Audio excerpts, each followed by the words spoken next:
वज़ीर-ए-आज़म शहबाज शरीफ का आलमी मंडी में तेल की मज़ीद कीमतें बढ़ने के बावजूद पेट्रोलियम मसनूआत की कीमतें मज़ीद ना बढ़ाने का फैसला। वज़ीर-ए-आज़म ने हफ्तावार पेट्रोलियम मसनूआत की कीमतों में रद्द-बदल की समरी मौसूल होने पर जारी बयान में कहा है कि आलमी मंडी में तेल की कीमतें मज़ीद बढ़ी हैं, मगर इस बार आम आदमी का बोझ कम करने के लिए कीमतों में इजाफा नहीं किया जा रहा। वज़ीर-ए-आज़म ने कहा कि अपने वादे के मुताबिक जितना मुमकिन हो सका इन मुश्किल हालात में आवाम तक रिलीफ पहुँचाएंगे। खित्ते में कशीदगी की वजह से आलमी मईशत इस वक्त दबाव में है, जिसके पाकिस्तान की मईशत पर गहरे असरात मुरतब होने का खदशा है।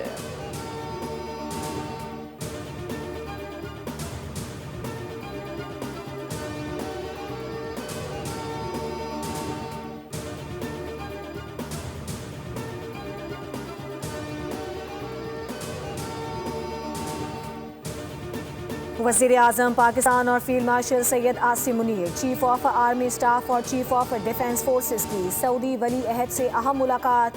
खित्ते में हालिया पेशरफ्त पर तफसीली तबादला ख्याल। सऊदी अरब के साथ पाकिस्तान की मुकम्मल यकजहती का इरादा। मुलाकात में फील्ड मार्शल सैयद आसिम मुनीर को अफवाज पाकिस्तान के जंगी लिबास में देखा गया, जो इंतहाई गैर मामूली अहमियत का हामिल है। वज़ीर-ए-आज़म ने कहा कि पाकिस्तान हमेशा सऊदी अरब के साथ मजबूती से खड़ा रहेगा। पाकिस्तान खित्ते में अमन के मुश्तरका मकसद के हुसूल के लिए कोशिश जारी रखेगा। वज़ीर-ए-आज़म शहबाज शरीफ दौरा मुकम्मल करके वतन वापस पहुँच गए।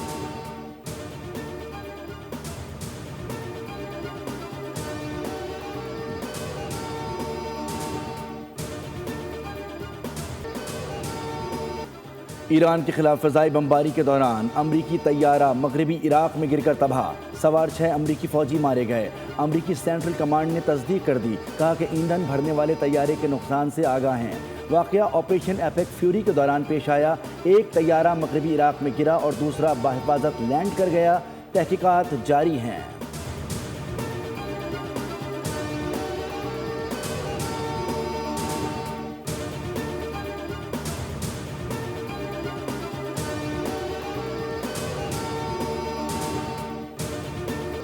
ईरान की जानिब से इजराइल पर मिसाइलों की बारिश। तल अवीव समेत कई शहरों में सायरन बजते रहे। शिमाली इजराइल में इमारत पर मिसाइल गिरने से 19 अफराद जख्मी हुए। 24 घंटों के दौरान ईरानी हमलों में 200 से ज़ायद सेहूनी जख्मी हो चुके। इराक में इत्तेहादी फौजी अड्डे पर भी ड्रोन हमले ने तबाही मचाई। एक फ्रांसीसी फौजी की हलाकत की तस्दीक की गई। फ्रांसीसी सदर ने कहा कि हमले में कई फ्रांसीसी फौजी जख्मी भी हुए। सऊदी अरब में ईरानी हमलों में जख्मी 19 अमरीकी फौजियों को जर्मनी मुंतकिल कर दिया गया। बहरीन में भी अमरीकी फौजी अड्डे पर मिसाइलों और ड्रोन से हमला। बहरीन की वजारत दिफा के मुताबिक तमाम ड्रोन और मिसाइल उनकी सरजमीन की जानिब दागे गए थे।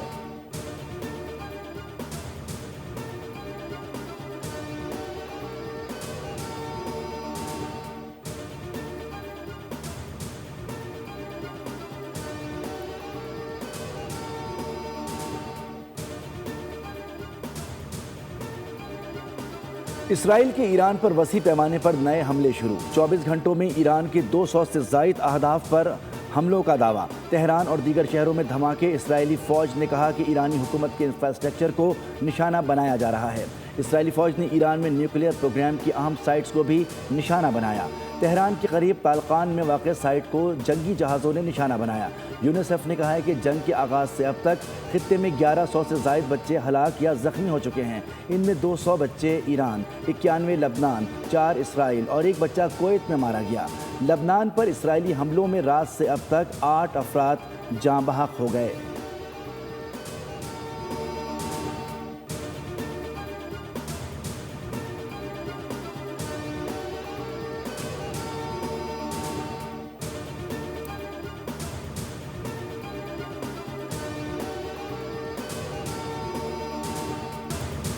अमरीकी वज़ीर जंग पैट हेग्ज़िट ने दावा किया है कि ईरान के नए रहबर आला मुज्तबा ख़ामेनी इस वक्त ज़ख्मी हैं और मंजर आम से गायब होकर छुपते फिर रहे हैं। सहाफ़ियों से गुफ्तगू में उन्होंने ये दावा भी किया कि ईरान जंग में कोई रहम नहीं। ईरान के पास एयर डिफेंस ख़त्म हो चुका है। हालिया दिनों में ईरान के मिसाइल और ड्रोन हमलों में 90% कमी आ चुकी है। ईरान इस वक्त आबनाए हर्मुज़ में इंतहाई मायूसी का मुजाहिरा कर रहा है। ताहम अमरीका इस सूरत हाल से निमटने की सलाहियत रखता है।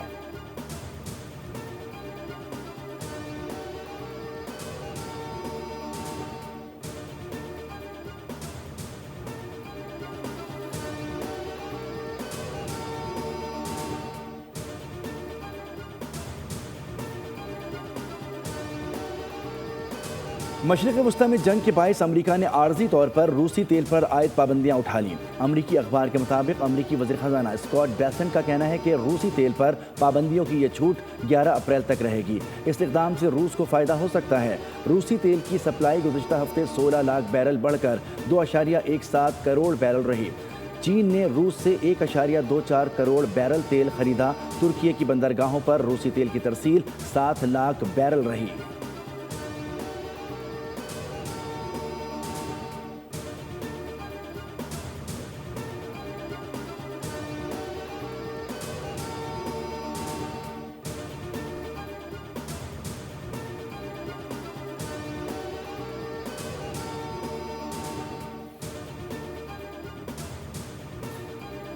आलमी मंडी में खाम तेल 10% महंगा। ब्रेंट क्रूड ऑयल की कीमत $101 फी बैरल से तजावुज़ कर गई।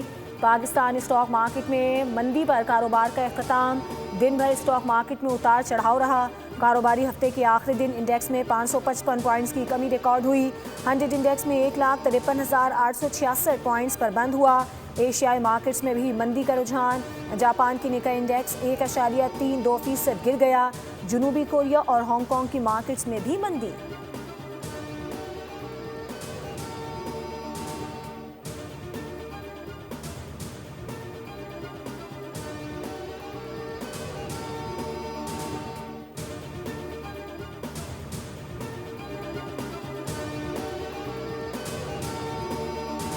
डीलर्स के मार्जिन में फौरी इजाफा ना किया गया तो 26 मार्च से मुल्क भर के पेट्रोल पंप गैर मुय्यना मुद्दत तक बंद कर दिए जाएंगे।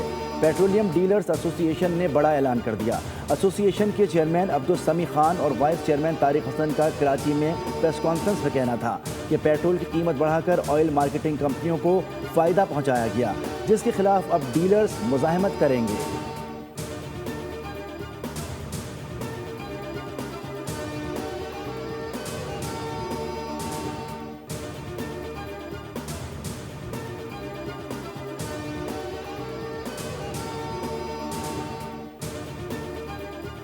महंगे पेट्रोल और डीजल के आफ्टर शॉक्स। एक हफ्ते में महंगाई की शरह 1.89% इजाफा। सालाना बुनियादों पर महंगाई बढ़ने की रफ्तार में 6.44% इजाफा हुआ।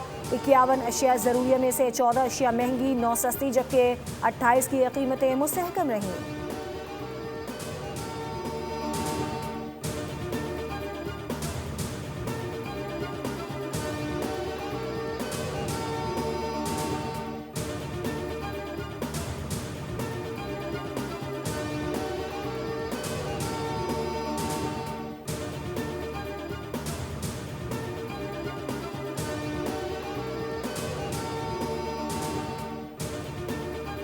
सोने और चांदी की कीमत मजीद कम हो गई। सोना 7,100 रुपये सस्ता होकर फी तोला $5,33,262 रुपये का हो गया।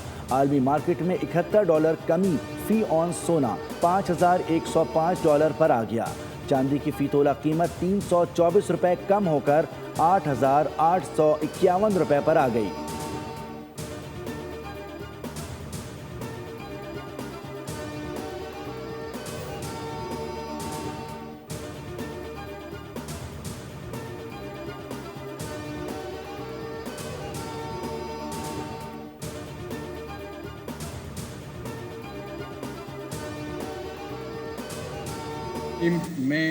मैं सैयद मोहम्मद निहाल हाशमी सिद्क़ के दिल से हलफ उठाता हूँ कि मैं खुलूस नीयत से पाकिस्तान का हामी व वफादार रहूँगा और हमेशा पाकिस्तान की खुदमुख्तारी, सालमियत, इस्तेहकाम, एकजहती, खुशहाली के खातिर अंजाम दूँगा। निहाल हाशमी ने गवर्नर सिंध के ओहदे का हल्फ उठा लिया। Chief justice Sindh high court ने हल्फ लिया। तकरीब में मुख्तलिफ सियासी और समाजी शख्सियात की शिरकत। मीडिया से गुफ्तगू में निहाल हाशमी ने कहा कि उम्मत मुस्लिमा की एकजहती फ़लस्तीन की आज़ादी की कुंजी है। पाकिस्तान और सिंध के अवाम फ़लस्तीनी भाइयों के साथ खड़े हैं।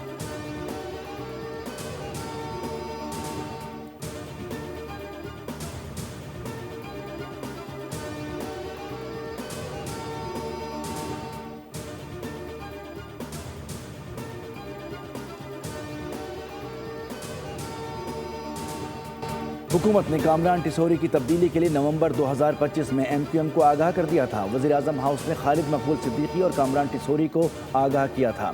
गवर्नर की तब्दीली को रुकवाने के लिए मुख्तलिफ हलकों ने कोशिशें की। ज़राए के मुताबिक नवंबर में तब्दीली का फैसला करने के बाद मामला रुक गया था। गवर्नर की तब्दीली के लिए इस्लामाबाद में 11 मार्च को एक इजलास हुआ, जिसमें खालिद मकबूल सिद्दीकी को मदऊ किया गया, लेकिन वो शरीक नहीं हुए।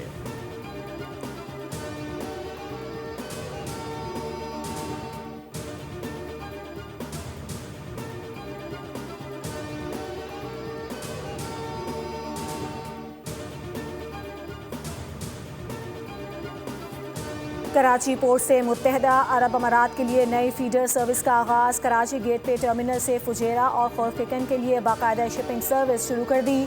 वफाकी वज़ीर बहरी उमूर मोहम्मद जुनेद अनवर चौधरी का कहना है कि पाकिस्तान के दरामद कुनिंदगान और बरामद कुनिंदगान को आलमी शिपिंग नेटवर्क तक बेहतर रसाई मिलेगी।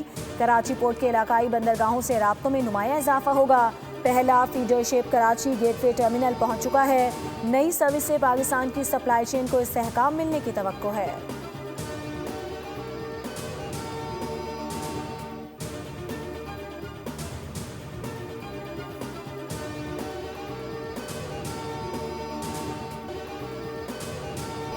पाक अफवाज का ऑपरेशन गज़ब लिल हक जारी। पाक अफवाज के अफगानिस्तान में कामयाब फ़ज़ाई हमले, दहशतगर्दों के 4 ठिकानों और तनसीबात को कामयाबी से निशाना बनाया गया।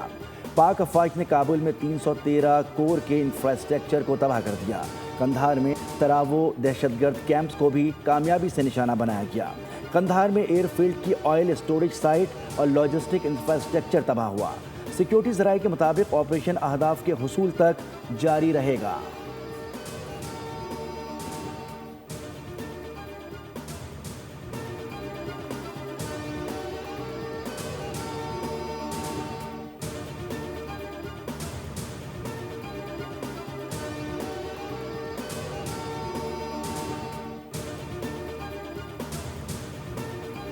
कराची के अवाम के लिए खुशखबरी। ट्रांसपोर्ट निज़ाम में मजीद EV बसेस और डबल डेकर्स शामिल करने का फैसला।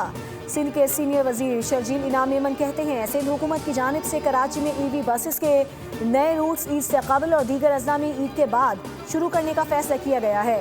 ईद उल फितर के बाद सिंध बैंक, SEDF और SMTE के माबैन याददाश्त नामे पर दस्तखत किए जाएंगे।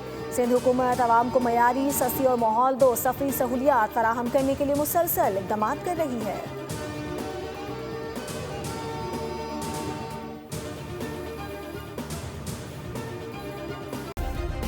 सब्सक्राइब करें और बेल दबाएं ताकि कोई खबर रह न जाए।